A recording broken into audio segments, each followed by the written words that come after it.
The air shimmers above the baked clay of the ancient Afar Rift Valley. The sun is a relentless, copper-colored weight. A small, ragged line of hominids, the Afar tribe, moves across the cracked savanna. Their gait is a rolling, powerful stride, the bipedal hallmark of their species, Australopithecus afarensis. Yet it is heavy with fatigue. At the head is Aja, the matriarch. She is lean, muscled, and hardened, her face a mask of primal focus and worry. Her hands, surprisingly dexterous, clutch a small, heavy basalt cobble, a potential hammerstone, and a thick, flattened leaf that she occasionally brings to her lips to wet them. Strapped to her back is Kai, her infant son, who whines softly, a dry, rasping sound that is immediately muffled by Aya's protective arm. The tribe has been on the move for 3 days, fleeing the utter desiccation of their usual territory. The memory of the last waterhole, a puddle of thick, mud-laden fluid, is a bitter, receding taste. They pass the skeletal remains of a giraffid, stripped bare by scavengers, the bones bleached white. A young male, Toro, breaks rank, his eyes darting to the bones, his instinct for protein overriding caution. Aya snaps a sharp, guttural sound, a command that needs no translation. Move. The effort isn't worth the risk.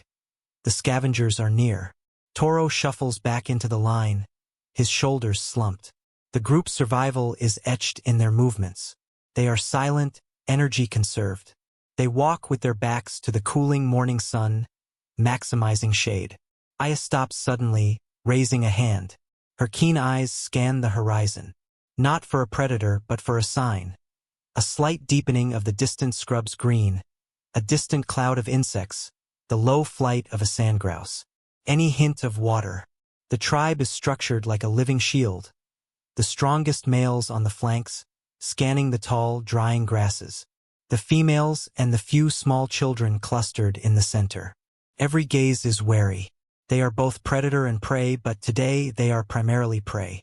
A middle-aged female, Luma, collapses, a rasping cough catching in her throat. She tries to push herself up, her limbs trembling. Her eyes lock onto Aya's. It's a look of silent plea, an understanding that she has become a liability. Aya doesn't hesitate. She shifts Kai's weight, kneels, and hoists Luma's arm over her shoulder. The added burden slows her, but the tribe cannot afford to abandon a strong gatherer. Unity is life. The others adjust their pace in synchronicity, drawing closer. Late afternoon. The savanna rolls into a shallow depression, a low-lying area where the grass is subtly less brown. Aya smells it first. A ghost of moisture, mineral-rich, metallic. It is the promise of the ephemeral riverbed. She signals a halt. The tribe collapses onto the warm earth, panting, digging shallow depressions with their hands to reach cooler soil. Aya leaves Kai with Kira, a sharp-eyed adolescent female, and advances cautiously. The riverbed is a disappointment. It's a trench of fine, silt-like dust. She crouches, scraping with the basalt cobble, digging a foot down. The dust remains stubbornly dry. But there is a disturbance here. A large area of earth is churned. Not by smaller grazers, but by something heavy, something with immense feet. Elephant or rhinoceros. They too are desperate. She follows the disturbed earth eastward. The rest of the tribe waits, watching the sky and the edges of the high grass. Their primal anxiety is palpable. They are stationary, vulnerable. Aya finds it. A vast, shallow puddle. Not a pool, but a depression where the massive, churning foot of a rhinoceros has broken the clay pan and brought up subterranean seepage. The water is thick, opaque, and has the rank odor of decay and mineral salt. But it is water. She takes the thick, leathery leaf she carries, folds it, and dips it. It holds maybe a palmful. She drinks slowly, the terrible taste ignored. Then, she returns. Her return is met with a rush of bodies. She holds up her hands, a fierce gesture of control. She is the dispenser of life. She directs the strongest males to guard while the females and children line up. Each gets one mouthful from the leaf, a life-sustaining debt, not a feast. The momentary relief is a narcotic that dulls caution. As the last member, Luma, licks the moisture from the leaf, a shadow falls over the group. It's not a shadow from the sun. It's an impossibly fast, low-to-the-ground streak of tawny muscle. A saber-toothed cat, Dinofelis, perhaps, or a juvenile meganterian.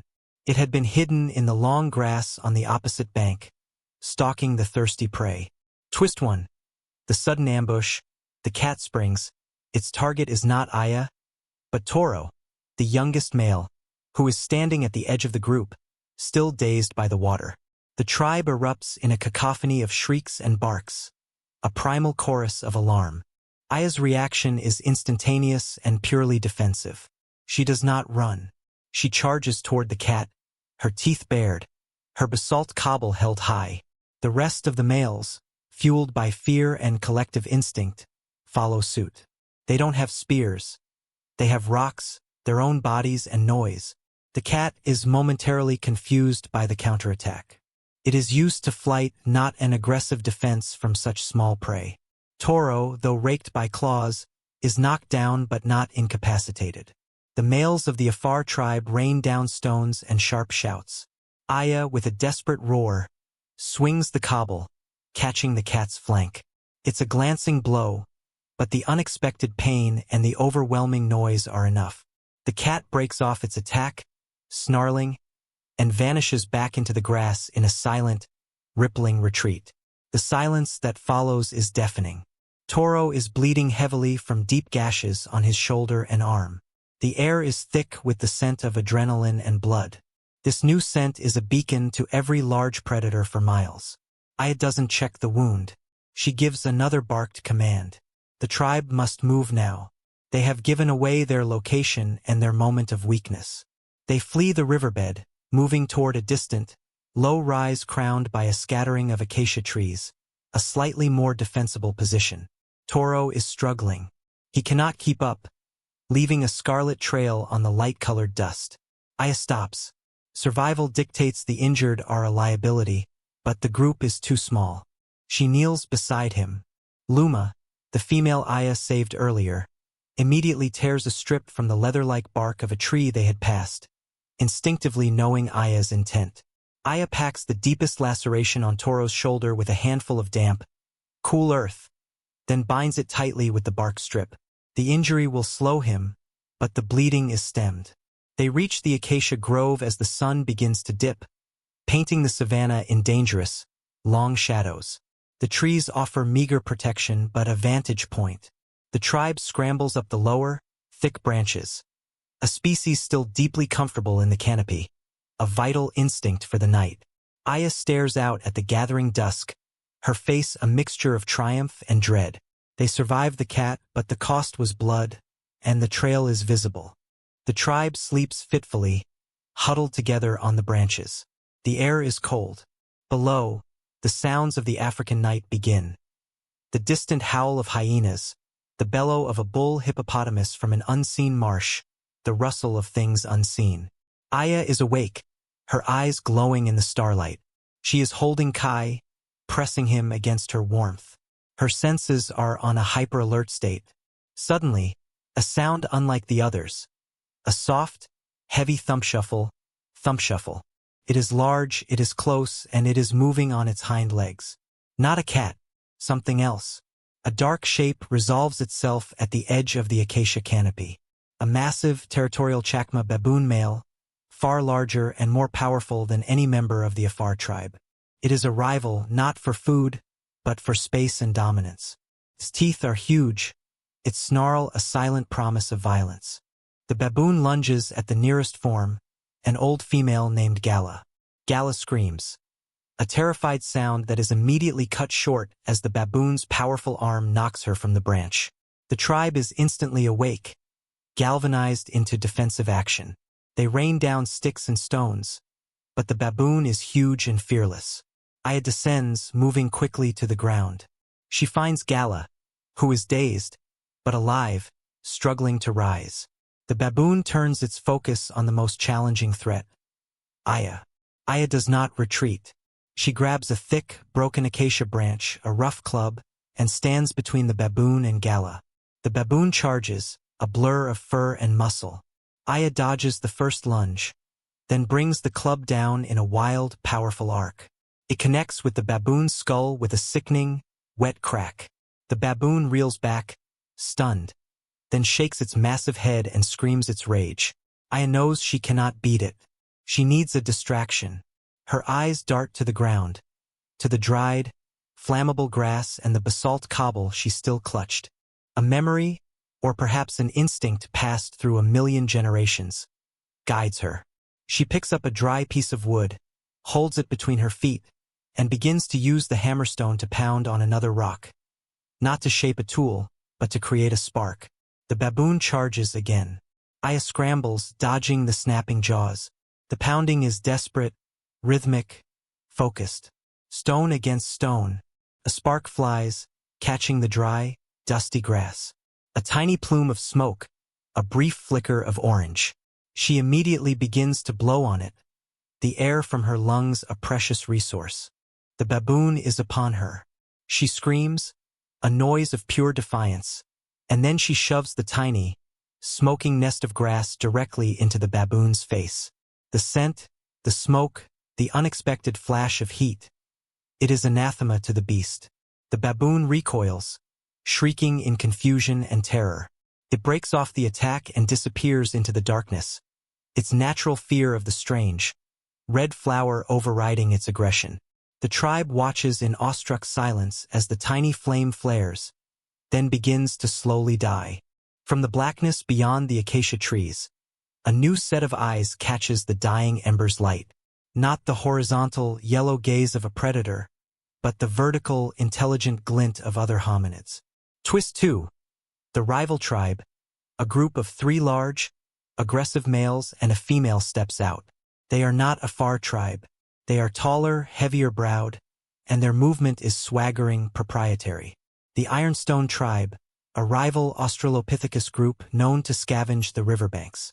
They look powerful, well-fed, and they have spotted the Afar tribe's water stash in the riverbed. The Ironstone leader, a massive male whose face is scarred, makes a slow, deliberate gesture. He points toward the riverbed, then back toward Aya's tribe, and finally toward the horizon. The message is brutally clear. The water is ours. Go.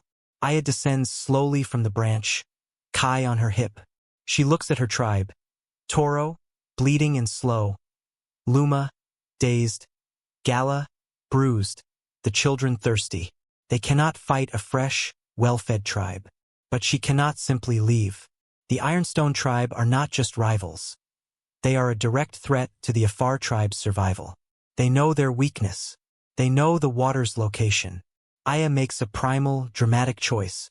She places Kai on a high branch.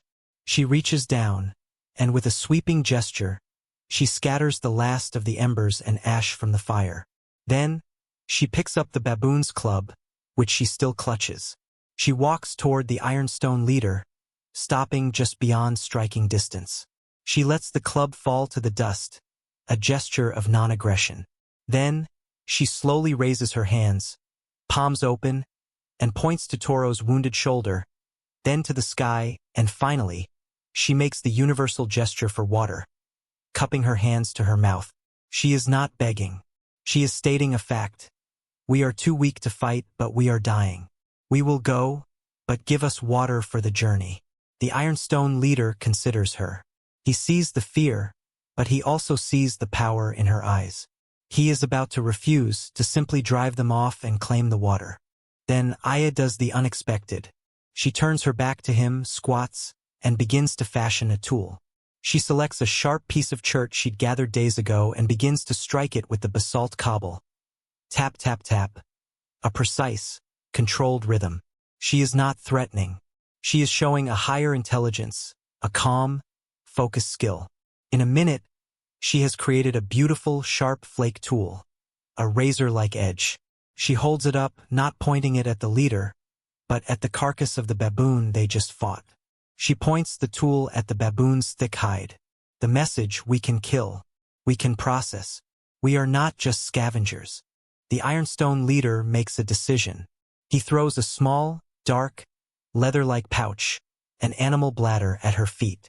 Islashes a precious sound. Water. He gives a final, aggressive bark, then turns and leads his tribe toward the riverbed. The price is clear: water for the tribe's life, and their territory, never to return. Aya gathers the small pouch of water. It is a pitiful amount, but it is enough to wet the mouths of the children and the elderly. The tribe drinks slowly, watching the Ironstone tribe disappear. The sun rises, revealing the full extent of the baboons' attack. Gala is nursing a broken arm. Toro's wound is stiff. The tribe is utterly depleted. They are forced to take the eastern path, away from the life-giving river, toward the unknown mountains. The day is a blur of weary movement. Aya uses the new flake tool to strip the tough, fibrous outer layers of a dead shrub, exposing the moist, pithy core. She instructs the others to chew it, extracting what meager liquid they can. They pass into a broken landscape of jagged volcanic rock. The ground is difficult, but the high rocks offer new possibilities, shade and lookouts. Midday. The sun is at its zenith. The tribe is struggling up a steep scree slope when Aya freezes. She is not reacting to a threat, but to a sign. Tucked into a crevice, she sees a cluster of white objects. Bones. Not scattered, but carefully arranged. The site of an old, massive nest or den. And running down the inside of the crevice, a thin, dark line of moisture. A rock hyrax latrine. Hyraxes always nest near a reliable source of moisture, and their urine, high in mineral content, streaks the rock face. More importantly, the nest means a cave. Aya signals the tribe forward with a frantic urgency. They scramble over the rock face. The cave is small and shallow, but it is cool, and at the back, a deep mineral-stained fissure. Aya and the males immediately begin to work. They use the basalt cobbles to chip away at the fissure. The rock gives slowly, agonizingly. The air fills with the clink-clink-clink of hammer on stone, the sound of emergent technology used for ultimate survival. They dig for an hour, the hole deepening, the heat building. Suddenly a sound, a wet, sucking slurp. The cobble has broken through a pocket of clay-trapped seepage water. It is only a trickle, but it is pure, cool, and clean. The tribe crowds around, their exhaustion forgotten, their faces a mixture of wonder and desperate relief. They cup their hands, using the last of the ironstone bladder, and finally they drink deeply. They have found a safe haven, a temporary home with water. The next morning, the tribe is transformed. Energy has returned. The strongest males are on a high rock, scanning the horizon for danger. The females are busy inside the cave. Aya is chewing a wad of leaves she gathered on the slope, a specific, bitter-smelling herb known for its antiseptic and pain-dulling properties. She kneels beside Toro and gently applies the chewed pulp to his deep wounds, binding them with fresh strips of acacia bark. The small child who was whimpering yesterday is now quietly playing with a shiny stone. In the center of the cave, Luma is carefully arranging small fragments of bone and rock. She has found a handful of ochre-stained clay, a deep, rust-red mineral. She uses a wet finger to smear the red pigment onto a flat stone, creating a makeshift palette. She dips her finger in the ochre and touches the wound binding on Toro's shoulder.